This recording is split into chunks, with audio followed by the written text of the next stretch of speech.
Bueno, muy bien, que Dios les bendiga.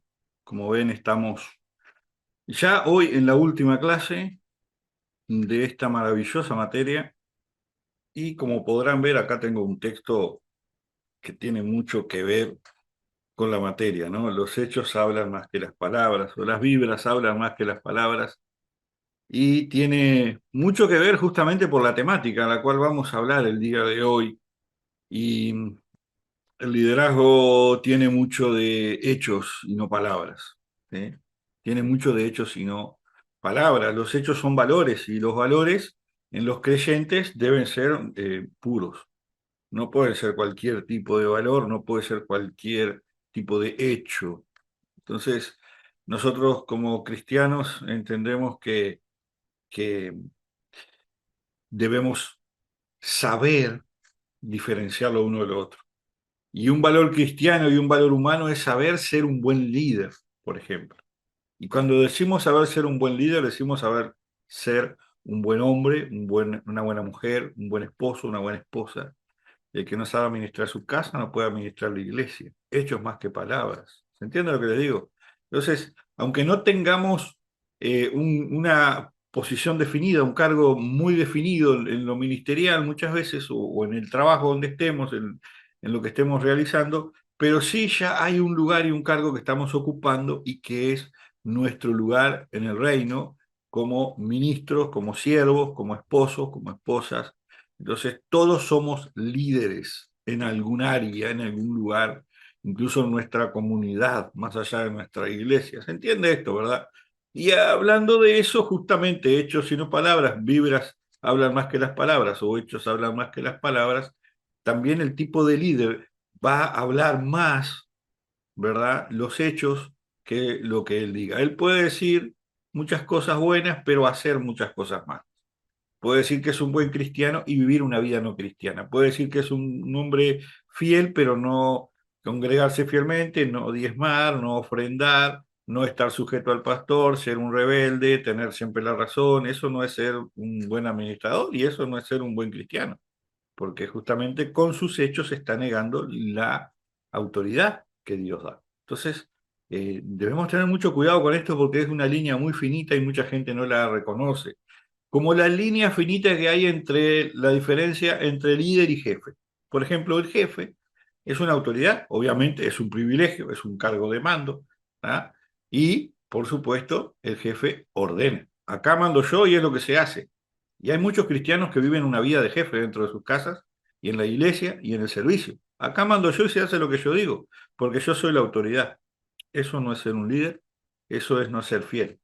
Eso no es ser fiel. El líder dice y hace, aquí sirvo yo. El jefe empuja, presiona, obliga. El líder va adelante y sus acciones hablan más que sus palabras. No necesita hablar, las cosas suceden por lógica, las cosas suceden porque él promueve que las cosas se hagan como lo hemos enseñado a lo largo del curso. El líder es el que da el ejemplo. El líder dice, enseña con sus hechos cómo es la mejor forma de hacer las cosas. El jefe presiona, obliga de forma violenta muchas veces y lastima, generando, por supuesto, una línea de maldiciones además, ¿no? Porque muchas veces el líder, el jefe, entre comillas, ¿no? Dentro del hogar, en este caso, o dentro de la iglesia, cuando está a cargo de un ministerio, de un área ministerial, toma decisiones en función de ese autoritarismo y genera, por supuesto, problemas atrás que van arrastrándose y convirtiéndose en una bola de nieve. Y es así de simple. Es así de simple. Ahora, ¿qué pasa? El jefe existe porque tiene la autoridad que se le dio. ¿Se entiende? Sin embargo, el líder existe por buena voluntad. El jefe necesita imponerse para sentirse bien. Sin embargo, el líder no necesita ejercitar su liderazgo para sentirse bien.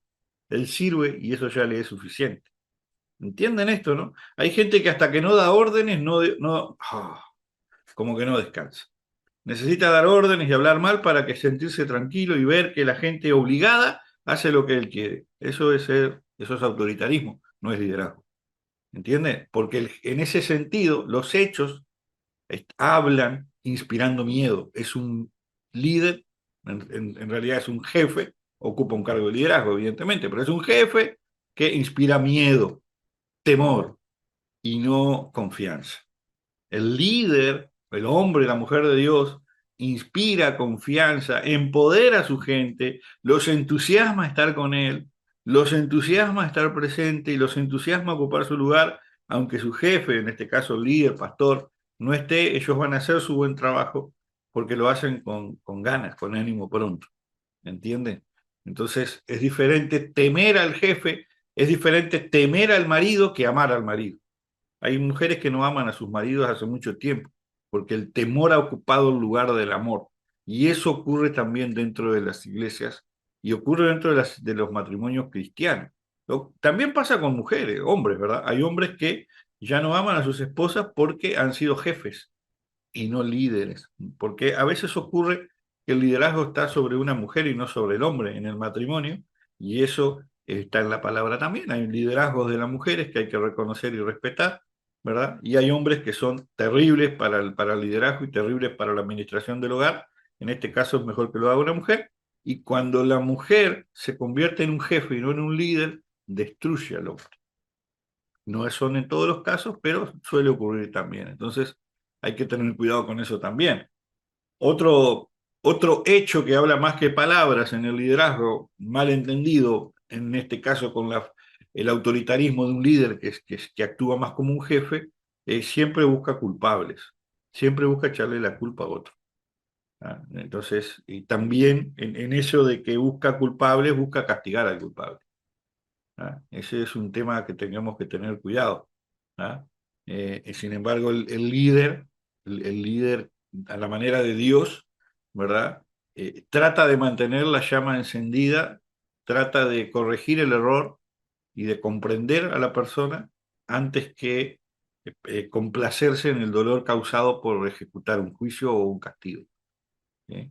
Eh, Son algunos de los factores que debemos tener en cuenta en cuanto a la diferencia entre los hechos que demuestran lo que uno es. ¿Sí? Las personas que tienen un líder, ¿verdad?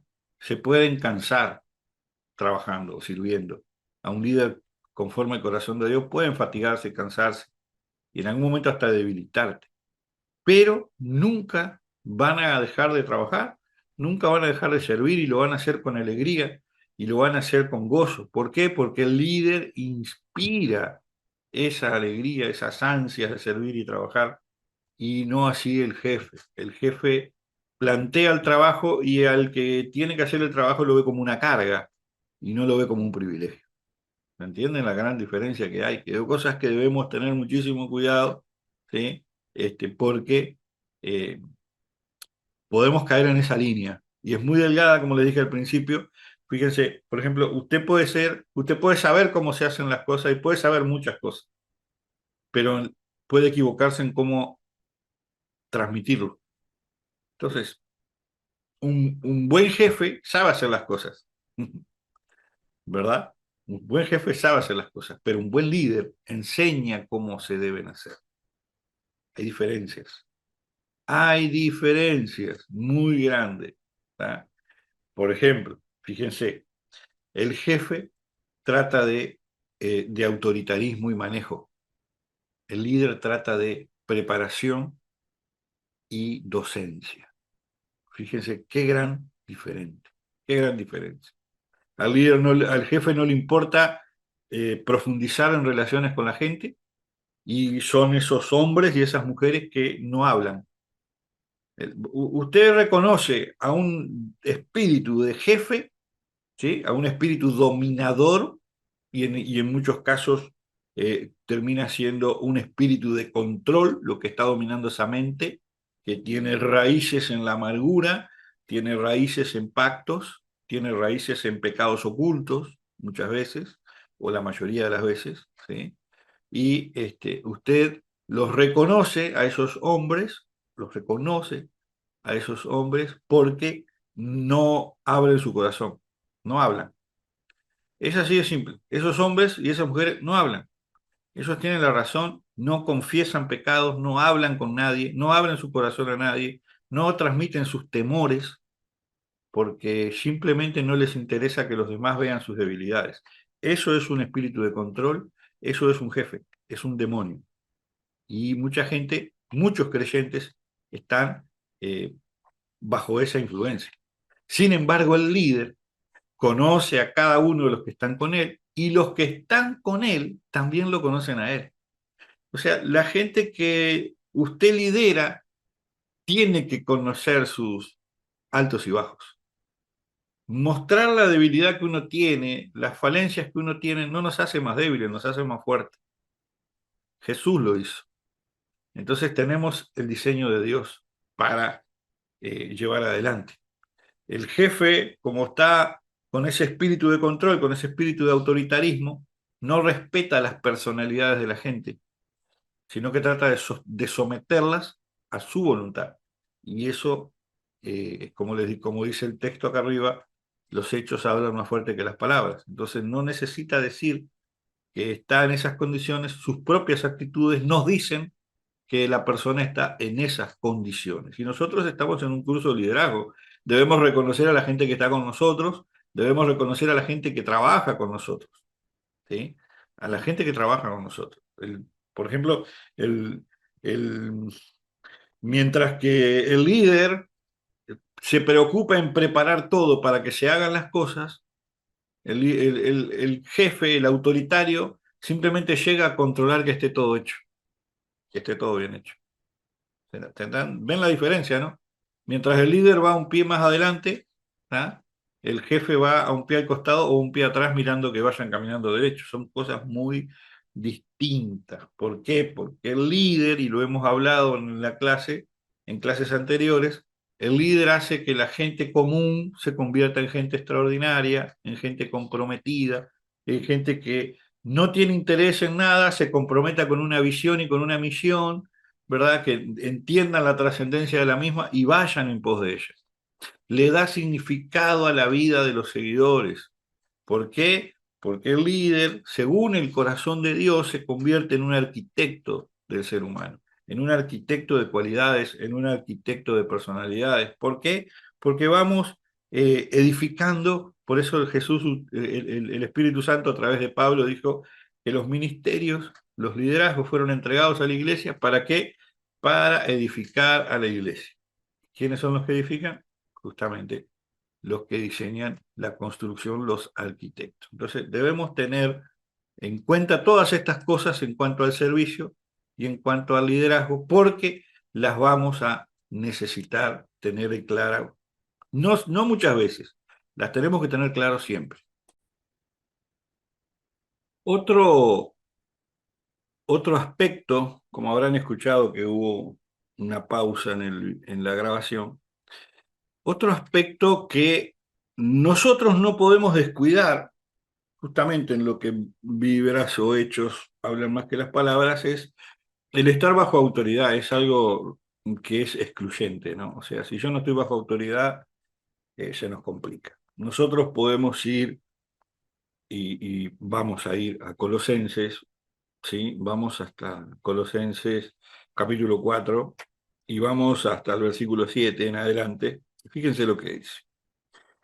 Todo lo que a mí se refiere, fíjense ¿cómo tiene que ver todo esto con lo que veníamos hablando minutos atrás en cuanto a la apertura del líder y la diferencia entre el líder y el jefe? La apertura, el ejemplo, ¿sí? Y ahora vamos a profundizar en lo que tiene que ver en el estar bajo autoridad y el someterse, sujetarse a una autoridad y lo que significa y cómo implica eso, lo que implica eso, ¿sí? Eh, Aprovecho de decir que este video lo vamos a estar subiendo en YouTube, pero también lo vamos a compartir en la Coalición Apostólica y Profética Internacional, en la cual soy el vicepresidente, para que los ministros de la coalición también reciban algo de esto y les sea útil. Y lo vamos a subir a la Red Apostólica de Avivamiento Internacional, en la cual soy el presidente. Muy bien. Dicho esto, de paso que están mirando el canal de YouTube, nos pueden apoyar con un like, nos pueden apoyar con un comentario, nos pueden apoyar suscribiéndose y compartiendo. Volvemos al texto. Colosenses capítulo 4, versículo 7. Todo lo que a mí se refiere. todo lo que a mí se refiere, o sea, todo lo que de lo mío, ¿sí? Os lo hará saber Tíquico. ¿Ven el contraste que hay con lo que hablábamos recién en cuanto al darse a conocer o abrirse en confianza hacia otros, principalmente a los liderados, ¿sí? Amado hermano y fiel ministro y consiervo en el Señor, porque tampoco podemos nosotros abrir nuestro corazón a cualquiera, pero sí a nuestros consiervos, amados ministros en el Señor. Necesitamos reconocer la autoridad de Dios en otra persona y abrir nuestro corazón a esa persona. Eso nos hace a nosotros humildes, nos demuestra con hechos y no con palabras nuestro liderazgo. ¿Eh? Porque el liderazgo no es multitudes. Hay mucha gente que cree que porque tiene multitudes es un liderazgo. Muchas veces tiene multitudes porque otro trabajó antes. Cuidado acá. Un día hablaremos de eso. Versículo 8, el cual he enviado a vosotros para esto mismo, para que conozca lo que a vosotros se refiere, para que conozca lo que a vosotros se refiere y conforte vuestros corazones, con Onésimo, amado y fiel hermano, que es uno de vosotros. Todo lo que acá pasa os lo hará saber.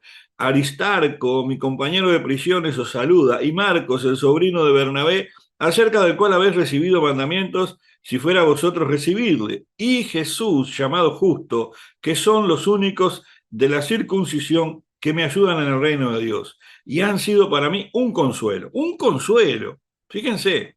Os salude Epafras, el cual es uno de vosotros, siervo de Cristo, siempre rogando encarecidamente por vosotros en sus oraciones para que estéis firmes, perfectos y completos en todo lo que Dios quiere, porque de él doy testimonio de que tienen gran solicitud por vosotros y por los que están en la Odisea y los que están en Hierápolis. ¿De qué estamos hablando?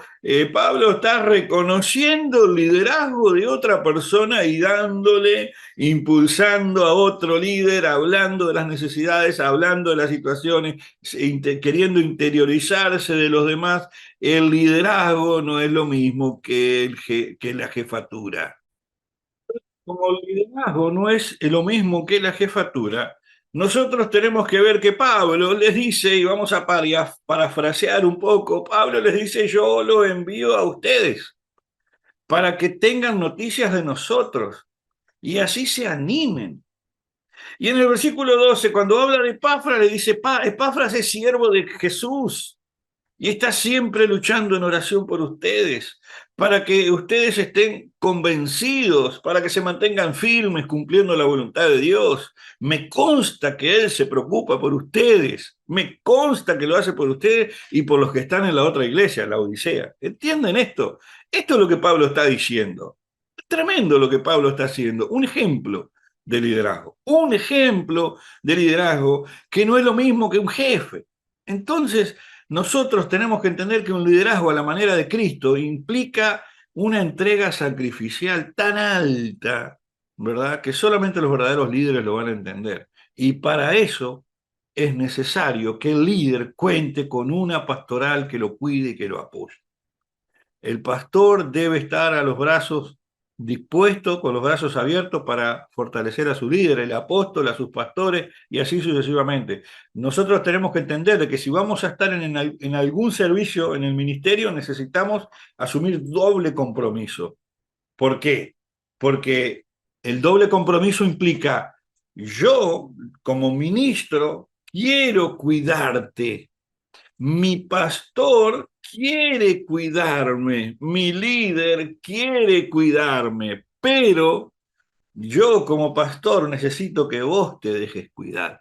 Yo como apóstol necesito que usted se deje ministrar. Y usted como ministrado necesita dejarse cuidar. O sea, yo quiero que usted se deje cuidar, yo quiero que usted se deje ministrar, porque de eso se trata, porque si eso no ocurre, la función queda obsoleta, va a quedar, usted va a ver que al lado suyo van a haber otros que son ministrados y van creciendo, y usted que no se deja ministrar va maldiciendo su vida, su casa, su familia, su salud. ¿Por qué? Porque el servicio es ministerial y el servicio ministerial es integral. El servicio integral cuida a la familia, cuida la salud, cuida la economía, no solo la parte espiritual. Porque si la parte espiritual está mal, su familia está mal. Si la parte espiritual está mal, su economía está mal. Si la parte espiritual está mal, su salud va a estar mal. Entonces, si usted le va a entregar todo a Dios, si usted le va a confiar todo a Dios, usted sepa lo siguiente: Dios va a poner hombres y mujeres al lado suyo para que lo ministren a usted. Y esa va a ser la respuesta de Dios para su vida. Usted tiene que saber que Dios va a poner a alguien al lado para cuidarlo y para pastorearlo. Entonces usted tiene que permitir eso, porque no hacerlo es resistirse a Dios. ¿Entienden? Pablo lo dice en el versículo 11. En el versículo 11 Pablo lo dice. Pablo dice cómo, él dice, Pablo se incluye a sí mismo necesitando ese cuidado pastoral. Por eso él dice, son los únicos de la circuncisión que han estado conmigo. ¿Entiende esto? Son los únicos de la circuncisión en el versículo 11, y lo vamos a leer. Dice, y Jesús llamado justo, dice, cuando, ¿no? Él está hablando, Aristarco, mi compañero de prisiones, os saluda, y Marcos, el sobrino de Bernabé, acerca del cual habéis recibido mandamientos, si fuera vosotros, recibidle. ¿Ah? Y Jesús, llamado justo, que son, o sea, esa lista, son los únicos de la circuncisión que me ayudan en el reino de Dios y han sido para mí un consuelo. ¿Entienden esto? Entonces, él reconoce como líder que necesita que lo cuiden. Todos necesitamos ese mensajito, ese Dios te bendiga, ese contá conmigo, ese cuando quieras hablar, acá estoy, aunque nunca lo haga.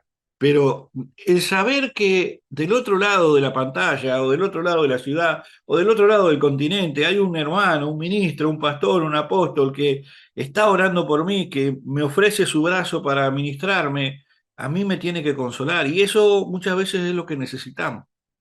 A menos que estemos atados. Hay gente que está con la mente atada, entenebrecida, tan oscurecido que la verdad no permite que ocurra nada, y lo único que hace es abandonar heridos, ¿tá? Y abandonar afligidos. Entonces esa gente no se sanan ellos y no permiten que otros se sanen, porque es un líder que no se sana, y a su vez todos los liderados están dolidos o enfermos. Tenemos que tener cuidado con eso, ¿sí? Tenemos que tener mucho cuidado, ¿tá? Ahora, eh, hay muchísimo más que podríamos hablar, hay muchísimo más que podríamos hablar. Pablo en este capítulo habla de Onésimo, ¿sí? Pablo habla de Onésimo cuando habla de servicio, cuando habla de trabajo, cuando habla de estar al tanto de todo lo que sucede, significa un liderazgo que está involucrado con las necesidades del pueblo. Un liderazgo que, no, que trabaja. Todo liderazgo debe trabajar para que toda la iglesia tenga orientación. O sea, hacia dónde vamos, cuáles son nuestras prioridades, dónde concentramos nuestras fuerzas, cómo lo hacemos, sin descuidar nuestra espiritualidad. ¿Se entiende? Sin descuidar nuestra espiritualidad. ¿Por qué? Porque lo primero es amar a Dios. Y yo no puedo decir que soy un hombre de Dios, una mujer de Dios, si no cuido a mi hermano. Yo no puedo decir que soy un hombre lleno de Dios, del amor de Dios, que Dios me usa, que Dios me habla, bla, bla, bla, bla, bla, bla, bla, bla, bla. Usted puede hablar en lengua todo lo que quiere, pero si usted no se deja ministrar, si usted no confiesa sus pecados, si usted no habla con su pastor, si usted no crece, si usted no se arrepiente, si usted no deja que lo guíen, usted lo que va a estar haciendo es, no va a estar sirviendo a Dios, va a estar sirviendo a usted mismo. Y usted se convierte en su Dios, y eso es idolatría. Y sabemos que la idolatría trae la muerte. El anatema, el pecado oculto, trae destrucción y muerte. El pueblo de Israel fracasó cuando tenía prometida victoria. Fíjese cuántos hombres que usted conoce y mujeres líderes que usted conoce que han recibido palabra de bendición y terminaron arruinados. ¿Por qué? Porque hay pecados ocultos. Cuando el líder, el hombre de Dios, tenía la victoria prometida, se fue a enfrentar al ejército, ¿verdad? Luego de venir en victoria y bendición y aleluya y gloria a Dios, y de pronto fueron avergonzados y fracasaron y fueron vencidos. Y el hombre de Dios le pregunta al Señor, Señor, ¿por qué yo fracasé? Y bueno, porque el anatema está en el pueblo, pero ¿qué anatema si nosotros destruimos todo? No, en la casa de fulano, Acán tenía un manto babilónico escondido allí. ¿Y cuántos mantos babilónicos tiene escondido en su casa? ¿Cuántos pecados ocultos usted tiene que no confiesa? ¿Está sirviendo, está liderando de esa manera? Debemos tener cuidado, porque eso destruye todo lo que tenemos al lado. Los primeros en destruirse son los de mi familia. Su familia es la primera que va a sufrir, su esposa, sus hijos, o su esposo y sus hijos. Y luego va a sufrir su iglesia. La iglesia que usted esté liderando nunca va a crecer, la iglesia que usted esté liderando su servicio de liderazgo va a estar frustrado, porque usted no va a poder conquistar, su ejército va a ser diezmado. O sea, es un ejército fuerte, poderoso, bien, que lo único que va a hacer es diezmado, y su gente no va a ser prosperada. Son cosas distintas cuando usted está sirviendo con un pequeño ejército, ¿verdad? Y alguno se desanima y no quiere seguir la batalla y de pronto usted tiene 10 y cuenta con 5 o tiene 20 y cuenta con 2. Y eso es muy distinto a tener un ejército, ¿verdad? O un pequeño grupo y que ese grupo esté diezmado por usted mismo, porque usted está en pecado. Son cosas muy distintas. Porque un pueblo puede ser pequeño, un ejército puede ser pequeño, pero ir caminando de pequeñas victorias, nutriéndose de pequeñas victorias hasta crecer. Y no es lo mismo que ir caminando con un pueblo que va de derrota en derrota, diezmándose cada paso que da. Eso fue lo que le pasó a Josué con Acán cuando fueron en la victoria. Habían pecados ocultos y eso les produjo maldición. Entonces necesitamos reconocer eso para poder ser restaurados. Necesitamos reconocer que necesitamos valga la redundancia, la necesidad de ser restaurado cuando algo sale mal. Y ahí tenemos el ejemplo en lo que acabamos de leer de Pablo. Marcos, Onésimo, Demas, Arquipo, ellos necesitaron ser restaurados. Entonces, nosotros necesitamos darle el lugar a Dios para que Dios obre en nuestra vida. Dios obra en nuestra vida. Fíjese que Pablo menciona a 10 líderes: Onésimo, Marco, Demas, Arquipo. ¿Tá? Ellos estaban, este, eh, o sea, es una lista de 10. ¿Tá? Dos de esos 10 fueron restaurados, Onésimo y Marco. ¿Tá? Otros dos estaban ahí, más o menos, que eran Demas y Arquipo. ¿Tá? Ahora, si usted analiza a Onésimo y a Marco, ellos le habían robado a su jefe. ¿Ah? Y Marcos había desertado en parte del camino y abandonó a Pablo, ¿se acuerdan? Ahora, sin embargo, ahí están al lado de Pablo sirviendo. ¿Por qué? Porque se restauraron, porque permitieron ser ministrados, permitieron ser tratados para poder caminar juntos. Porque cuando uno entiende el reino, no hay uno más grande que otro. Todos servimos juntos o todos perdemos juntos. Eso es reino. El reino es para todos o es para nadie. Nosotros no podemos decir que estamos en el reino con un pie en el mundo. No funciona así. O estamos en el reino o estamos en el mundo. En el reino hay oportunidades.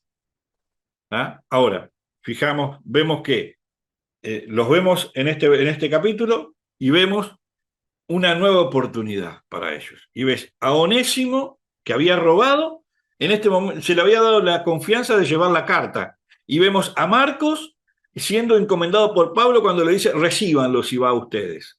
Ambos fueron restaurados. ¿Entienden esto? Ahora, los otros, que también están en la cuerda floja, ¿tá? Pablo habla. Uno recibe una exhortación, Arquipo. Por eso Pablo dice, díganle a Arquipo que se ocupe de la tarea que recibió el Señor y que haga lo que tiene que hacer. ¿Están entendiendo? Hay una exhortación así. El otro es Demas. Demas no dice más bien nada, ¿está? Pero llama la atención que no diga nada. Y eso uno se pregunta, ¿por qué Pablo no habla nada de Demas? Solo lo menciona. La respuesta está en 2 Corintios 4:9, cuando Pablo dice, Demas, por amor a este mundo, me abandonó y se fue a Tesalónica. O sea, Demas había menospreciado la oportunidad de ser restaurado. La oportunidad de ser restaurado va cuando uno se aparta del líder y no permite que el líder lo trate. ¿Entienden? Ahora, la restauración es la oportunidad que Dios nos da. Y esa oportunidad que Dios nos da es para volver a encaminarnos y llegar a un propósito y que ese propósito sea distinto al que voy a tener si voy caminando de esta manera sin Dios. Nosotros necesitamos entender que al lado de un líder que nos ministre, y dejándonos ministrar, vamos a poder llegar a lo que Dios quiere de nosotros. Los 12 apóstoles permitieron que Jesús los ministrara. Jesús les llegó a decir, entre ustedes no será así, cuando habla de los demás que buscan su mejor lugar. No estamos hablando de jefaturas, estamos hablando de servicio. ¿Entienden? No necesitamos a grandes hombres para hacer grandes cosas. Necesitamos hombres y mujeres de Dios que se consagren y que sean dedicados al servicio. ¿Ah? Necesitamos eso. Voy a terminar con un fragmento de un libro de Max Lucado, ¿sí? Que dice, oh Dios, ser instrumento tuyo, como Pablo para los gentiles, como Felipe con el eunuco, como Jesús con el mundo, ser un instrumento tuyo, ser como el bisturí en las suaves manos del cirujano, curando y suturando, ser como el arado en las desgastadas manos del granjero, sembrando y esparciendo, ser como la guadaña en las diestras manos del segador, juntando y usando. Ser un instrumento para nobles propósitos. Ser filoso y efectivo, a tono con tu voluntad, sensible a tu contacto. Esta es mi oración, mi Dios. Atráeme hacia tu fuego. Dame forma en tu yunque. Púleme en tus manos y deja que sea tu instrumento. Tremendo, ¿no? Y con esto quiero terminar el día de hoy y con esto termina el curso de liderazgo que han recibido nuestros alumnos del Seminario Bíblico Teológico Shekinah. Y bueno, y lo quería compartir también con los ministros de coalición y con los ministros de la Red Apostólica de Avivamiento y los que puedan verlo a través de YouTube, recordándoles que nos pueden dar una mano suscribiéndose y compartiendo y orando por nosotros. De mi parte, que el Señor los bendiga. Esperamos que les haya sido de gran bendición este tiempo y cualquier consulta, no duden en comunicarse con nosotros. Desde Uruguay, apóstol Raúl Ponce, doctor en teología, que Dios les bendiga.